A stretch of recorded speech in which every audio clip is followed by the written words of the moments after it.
Welcome back to my channel. आप सभी कैसे हैं? सो गाइस, आज हम न्यू टॉपिक पढ़ने वाले हैं। टॉपिक का नाम है balance of payment account and adjustments. इसकी मैंने शॉर्ट्स पे 2-3 वीडियो बनाई थी जिसमें मैंने आपको एक्सप्लेन किया था क्या होता है balance of payment in short में और कौन कौन से अकाउंट इसके अंदर आते हैं। तो आप चाहें तो वो भी चेकआउट कर सकते हैं, देख सकते हैं उनको। ठीक है, तो आज हम बैलेंस ऑफ पेमेंट अकाउंट्स के अंदर टोटल पढ़ने वाले हैं। तो अब हम सीरीज़ इस तरह से चलाएंगे कि एक शॉर्ट वीडियो, एक लॉन्ग वीडियो। ठीक है, तो लॉन्ग वीडियो के अंदर हम इसको डिस्कस करेंगे आज। Let's start.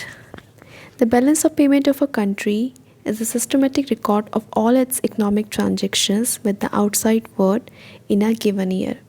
Balance of payment क्या होता है? किसी भी कंट्री में क्या होता है, एक सिस्टमेटिक रिकॉर्ड रखा जाता है जितनी भी उनकी इकोनॉमिक ट्रांजेक्शन होती हैं विद द आउटसाइड वर्ल्ड। दूसरे जो कंट्री के साथ हम जितना भी ट्रांजेक्शन करते हैं उन सब का हम एक साल के अंदर जितना भी रिकॉर्ड हुआ है उसका सिस्टमेटिक रिकॉर्ड हम रखेंगे। इसको ही बैलेंस ऑफ पेमेंट बोलते हैं। ठीक है, उसके बाद है it shows the countries trading position. ये दिखाता है कंट्री किस ट्रेडिंग पोजीशन पे है उस टाइम पे। ठीक है, changes in its net position as foreign lender और borrower and changes in its net position as foreign lender और borrower, changes official reserve holdings. उसके बाद है डबल एंट्री बुक। जो बैलेंस ऑफ पेमेंट होता है उसका जो अकाउंट होता है उसको हम जो कंस्ट्रक्ट करके रखते हैं principle of double entry book keeping. ठीक है, each transaction is enter on the credit and debit side of the balance sheet. आपको पता है कि जितने भी ट्रांजेक्शन्स होते हैं हमारे, एक साइड हम क्रेडिट रखेंगे और एक साइड डेबिट रखेंगे। ठीक है, डेबिट का मतलब होता है बिजनेस अकाउंटिंग में माइनस। ठीक है, जो कि हम लेफ़्ट साइड में शो करते हैं। और क्रेडिट का मतलब होगा पॉजिटिव। क्रेडिट का मतलब जो हमारे यहाँ कुछ एक्सपोर्ट हुआ है, ठीक है, वो हमारे कहाँ पे आ जाएगा? क्रेडिट साइड में आ जाएगा। अगर हम कुछ चीज़ इंपोर्ट करेंगे तो वो हमारे डेबिट साइड में आ जाएगा। डेबिट साइड लेफ़्ट साइड होती है, क्रेडिट साइड हमारी जो राइट साइड होती है ऑफ द बैलेंस शीट की वो होती है। In balance of payment accounting the practice is to show, दिखाया जाता है left side credit, debit right side में। When a payment is receive from foreign country, अगर हमें कोई फॉरेन कंट्री से कोई पेमेंट रिसीव होती है तो हम क्रेडिट ट्रांजेक्शन दिखाते हैं। ठीक है, रिसीव कब होगी हमें? जब हम एक्सपोर्ट करेंगे तभी रिसीव होगी। ठीक है, जब हम इंपोर्ट करते हैं तब तो हमें देना पड़ता है। And when payment to foreign countries is to made, हमें देनी पड़ेगी, इज़ अ डेबिट ट्रांजेक्शन। ठीक है, तो वो डेबिट हो जाता है। Current account can be divided into 2 component. 2 component में हम इसको डिवाइड कर सकते हैं। पहला trade in goods, second non transaction जिसे हम इनविजिबल भी कहते हैं। ठीक है, इनविजिबल जो पोर्शन होता है of the current account is sometimes refers to as service account. ठीक है, इनविजिबल अकाउंट को हम सर्विस अकाउंट भी बोलते हैं।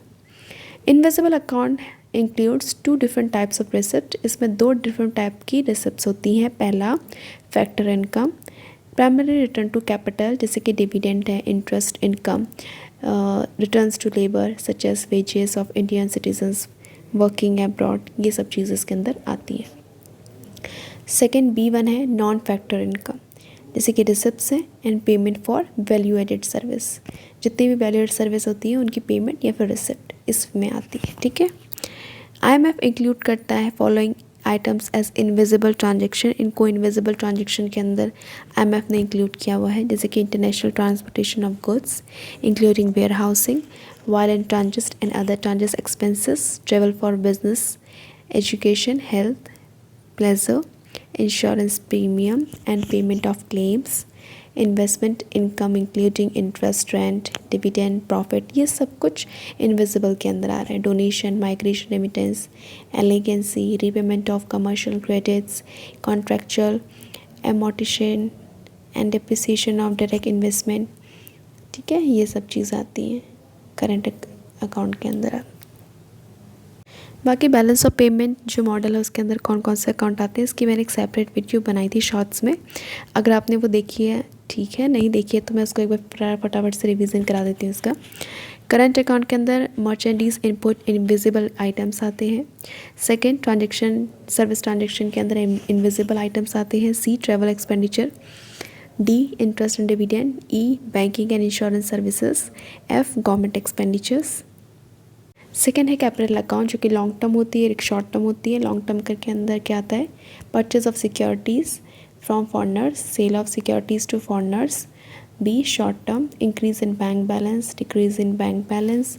सेकेंड है decrease of foreign hold bank balance in home countries. Third unilateral transfers होते हैं कुछ प्राइवेट या फिर गवर्नमेंट इंडेमनिटीज़ के, ठीक है।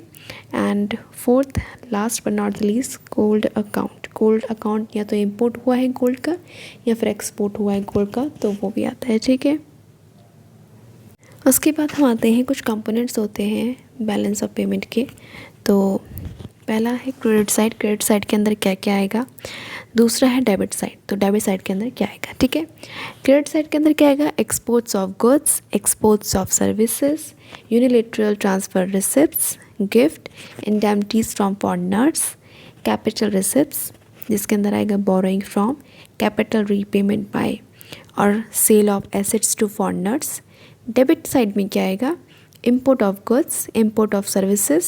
इंपोर्ट मतलब जो बाहर से कोई चीज़ हम अपने कंट्री में मंगाते हैं। एक्सपोर्ट का मतलब होता है जब हम अपनी कंट्री के अंदर मान लो कोई जो गुड है वो एक्सेस हो जाता है, पहले तो हम अपनी कंट्रीज़ के लिए बनाएंगे जितना भी होगा, और कुछ एक्स्ट्रा बच जाता है, एक्सेस में हो जाता है, तो हम वो बाहर भिजवा देते हैं, ठीक है, दूसरी कंट्री के लिए, तो उसको एक्सपोर्ट बोलते हैं। इंपोर्ट मतलब कोई भी सामान जैसे हमारी कंट्री में किसी फॉरेनर प्रोडक्ट की डिमांड है तो वो हम बाहर से अपनी कंट्री में उसे इंपोर्ट कराएंगे, ठीक है। सेकेंड है इंपोर्ट ऑफ सर्विसेज। थर्ड है unilateral transfer payment, gifts, indemnities of foreigners. Fourth है capital repayment relating to capital payments, purchase of assets from foreigners. तो ये सब क्रेडिट और डेबिट साइड में आता है, ठीक है। जो मैंने आपको स्टार्टिंग में बताई थी कौन सी लेफ्ट साइड कौन सी राइट साइड होती है, कहाँ क्या प्लस होता है क्या माइनस होता है, क्रेडिट प्लस डेबिट माइनस होता है, ठीक है। So guys that's for this video. Hope आपको वीडियो पसंद आई होगी। शॉर्ट इन्फॉर्मेशन, सिंपल इन्फॉर्मेशन, ठीक है। और पसंद आए तो आप इसे लाइक कर सकते हैं, हमारे चैनल को सब्सक्राइब कर सकते हैं ऐसी और वीडियोज़ के लिए। मैं डेली इकोनॉमिक्स से रिलेटेड टॉपिक्स के ऊपर डेली वीडियो डालती हूँ। अगर आपका भी कोई टॉपिक है जिसमें आप चाहते हैं कि मैं वीडियो बनाऊँ तो आप कमेंट बॉक्स में उस टॉपिक को डाल सकते हैं, और जाते जाते अपने वैल्यूएबल कमेंट्स ज़रूर दीजिए हमें। Thank you so much.